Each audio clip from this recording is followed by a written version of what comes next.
Hello and welcome to our program Where God Weeps. Today we focus on China and we have a special guest, Father Anton Weber from the Divine Word Missionaries. Welcome, Father Weber, and thank you for being with us.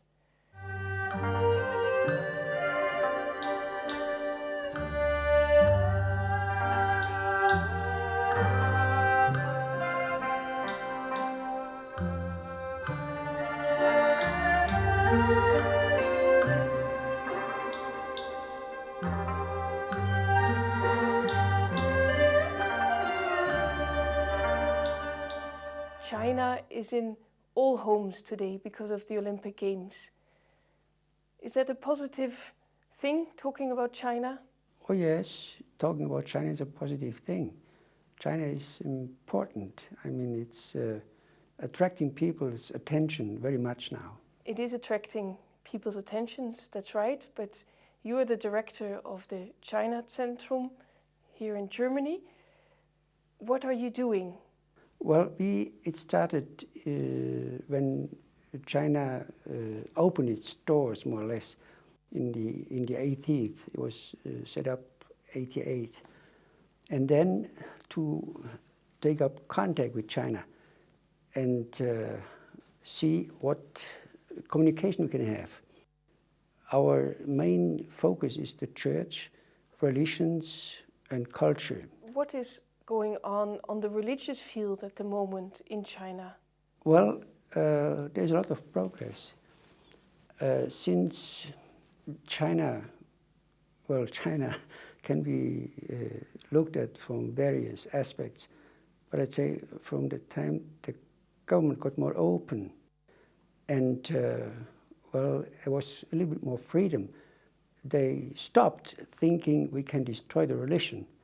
So they came to think, well, how can we, I won't say cooperate, but how can we bring in the religions to work for China, for improvement? Well, especially now they talk about this harmony, the harmonious society.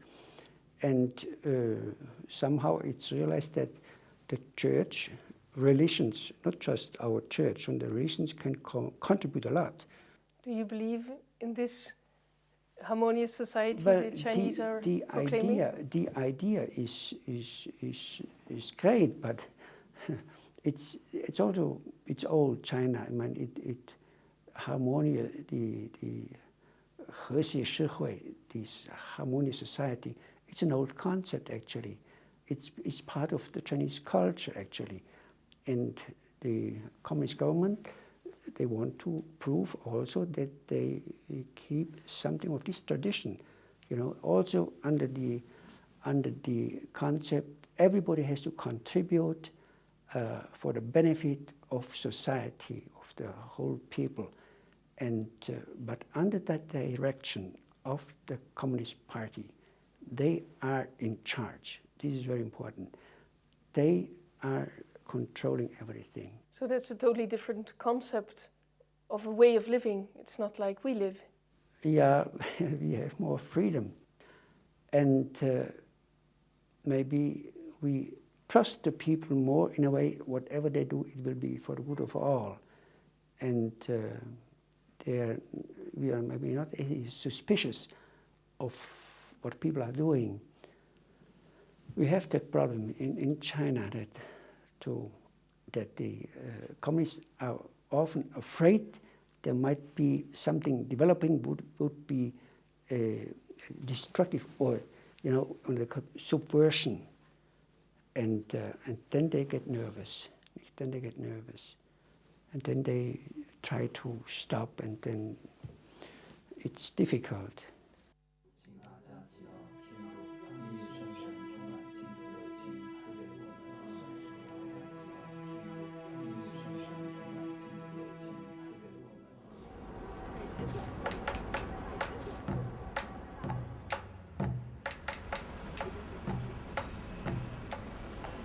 Religion is still one of China's best-kept secrets. No one knows how many religious believers there are in China, but everyone agrees on this. The numbers are huge and they are growing fast. and Chinese scholars are beginning to analyze this new X factor. Professor Tong Zhijun of Shanghai University conducted the first ever large-scale poll on religious adherence in China.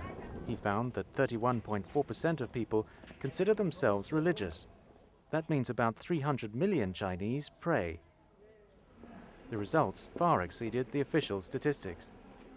The number of the people who claim themselves to be believers in some sort of religious systems is higher than we expected.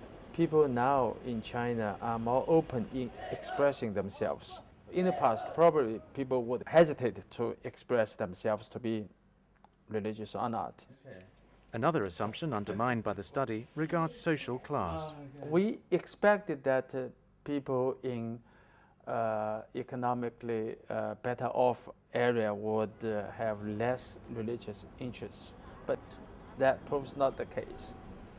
The study, financed by the Chinese Ministry of Education, is part of a new and more relaxed approach to the old enemy, religion. The government has shown more attention to the role of religions in constructing the so-called socialist harmonious society. In the past, attitude towards the religions were more or less, cautious. There were more negative, preventive attitudes in the past. Religious literature published without authorization is regularly confiscated. The publishers are arrested and jailed. It is one of the privileges of registered religions to be allowed to publish books. Over the past 20 years, Chinese Catholic publishing houses have printed over 5 million books, from Bibles and missals to theology and biographies of saints. Faith Press in Hebei was founded in 1991 by Jean-Baptiste Zhang. What started as a small printing press is now the largest Catholic publishing company with more than 240 titles in its catalogue. It also publishes Faith Fortnightly, which, with nearly 60,000 subscribers, is the most widely circulated Catholic paper in China. There are a lot of changes from past to today.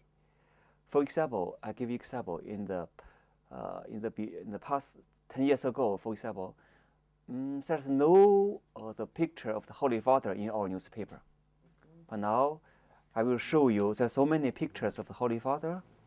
But there is a limit to this new freedom. When Father John Baptist wanted to publish the new Catechism of the Catholic Church, he was confronted with a problem. This is the new Catechism of the Catholic Church. At the beginning, we could not publish it. The reason is there is something anti-socialism and communism. But finally, our later Holy Father, John Paul II, gave us special permission for China. So we removed the sentence from here. This is blank. So we are able to publish. So now here is the book. Like any other publisher, Father John Baptist tries to print books that people want to buy.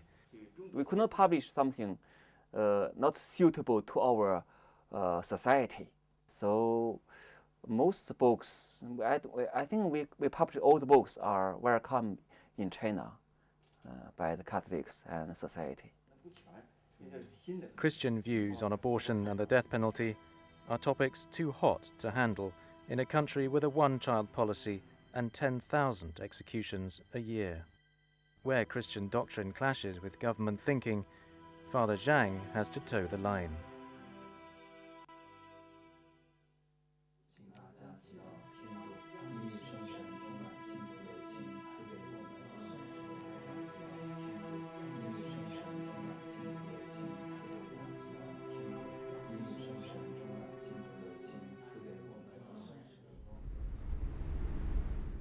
For the Catholic Church, full religious freedom crucially includes the freedom to appoint its own leaders. The state-sponsored church has been ordaining bishops without permission from Rome since 1958. Under church law, this incurs excommunication, the most severe punishment. But Rome has consistently avoided speaking of schism. Of about 40 bishops operating underground, all are under government surveillance, and most face repeated short-term detentions. 13 are imprisoned or under house arrest. 2 are missing.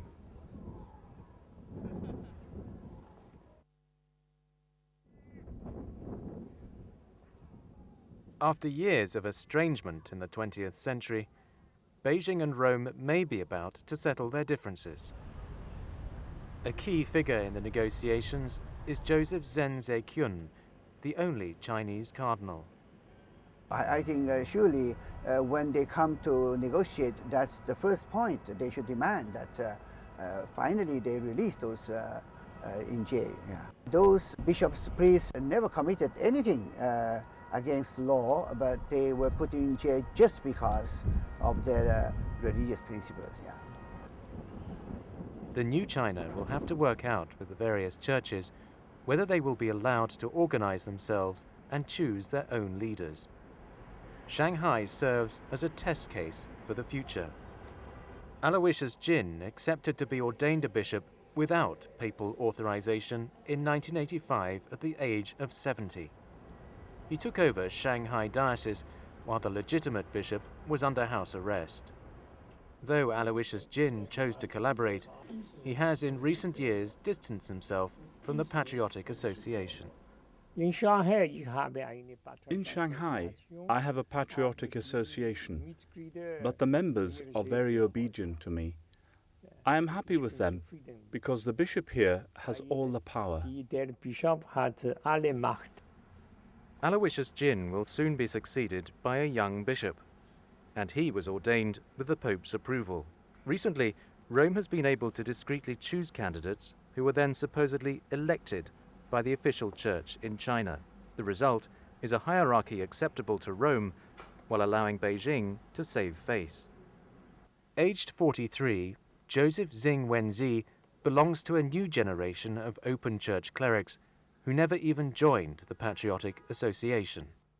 Here in Shanghai, it is not absolutely necessary for priests to be a member of the Patriotic Association.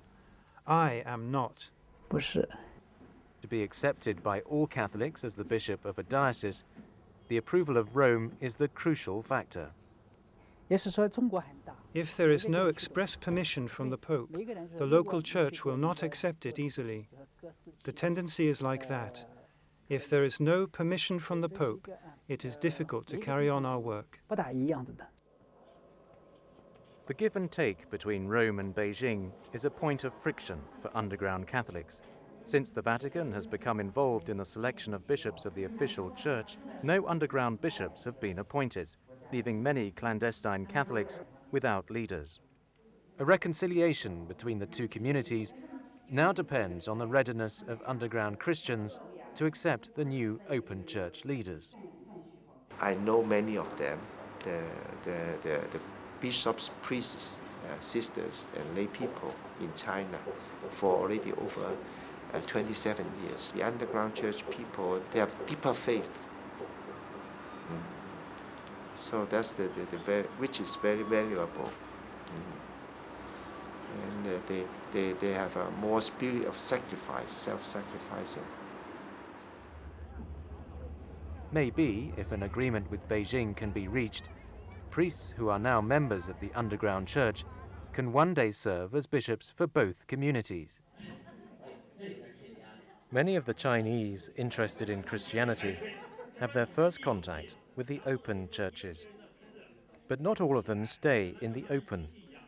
Some of them go underground, attracted by the idea of uncompromising loyalty and heroism. In their eyes, the Vatican seems to be making concessions at a time when Beijing is less capable than ever to suppress the underground communities. And this kind of hyper society, actually, is no way to crack down by a government. And the new technological development in China help the underground priests to work more freely, and they are working 24 hours. Nobody can stop a real Catholic underground community. Since China abandoned communist economics 25 years ago, it has recorded the fastest growth rate of any nation in history. But here, communism isn't simply an economic theory. For half a century, it has been the glue keeping this large country together. The government in China says that the changes and the downfall of communism in Europe happened because of the Pope's intervention. So they are afraid of the Pope, and they are afraid of Catholics. But the new China has begun to learn that religion need not be a source of social conflict. In the pursuit of building a harmonious society, China's leadership seems prepared to abandon, little by little, its anti-religious bias.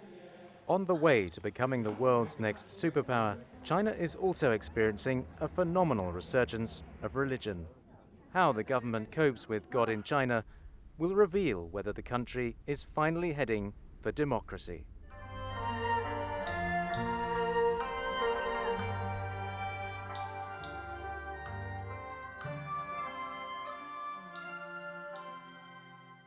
Today we focus on China, and we have a special guest, Father Anton Weber from the Divine Word Missionaries. You have so much knowledge of China because you were a missionary.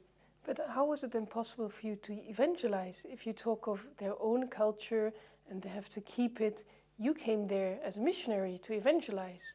Yeah, when I came there... It's contradictory. No. We stress very much the gospel has to be inculturated.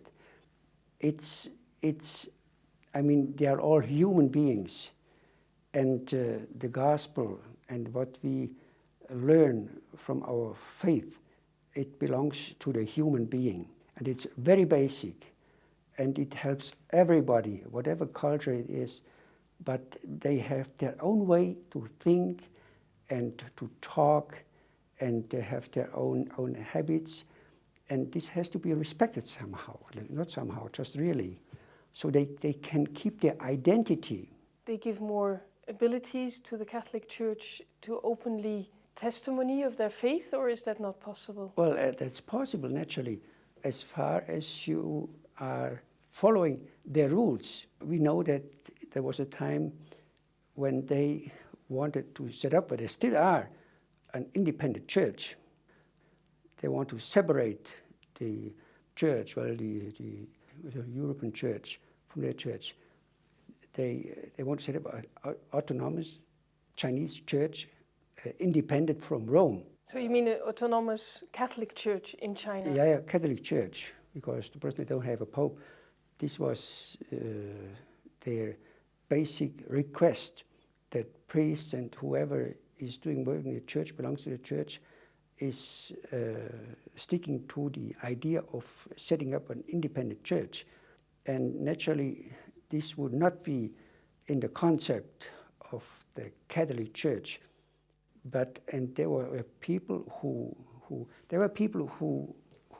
said, well, we have to do something.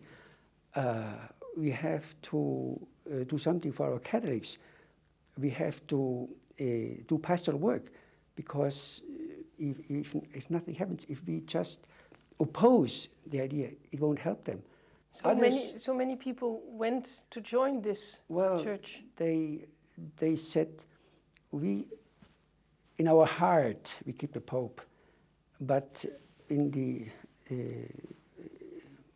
daily business we follow the rules as far as possible.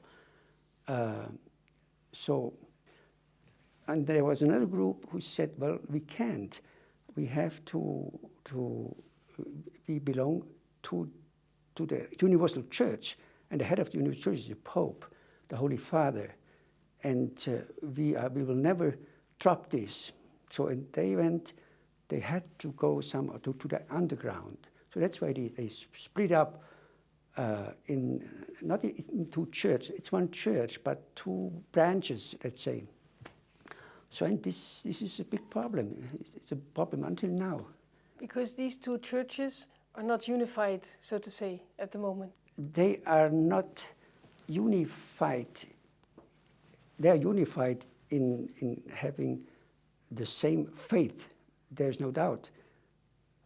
There are one church, but they are not completely unified in a way that they can do everything together. Well, now the Holy Father sent this letter. They wrote this letter to the church in China. And he stressed it very much. He knows where the problems are. In this letter, he stressed what the Catholic Church is, the substance. And at the same time, well, he knows what's going on. They have to try to reach out to each other and, and accept each other.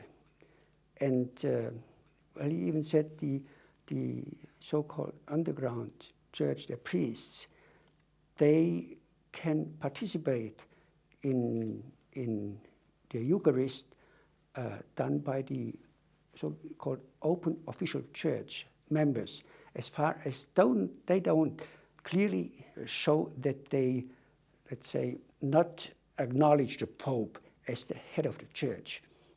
They have to be united with the universal church. You know, this somehow should be in there. Many they do. I mean, many of the official church, during the Mass, they pray for the Pope. But to accept his guidance, his leadership, that's something else. You know, exactly when it comes to up to appoint bishops, which is the responsibility of the Pope. And this is what the government, the Chinese, until now doesn't want to accept. They want to set up their people. And well, now they are trying hard whether there is a way where have people who can be acknowledged by both. So this is a problem. And so what is now the purpose of this letter of the Pope? Does he want dialogue of both churches? He wants dialogue. He wants dialogue, and that the underground church and the official church comes inside. It's true dialogue among themselves, and also dialogue with the government. You know, that they will understand the Pope and what he does is not a political thing.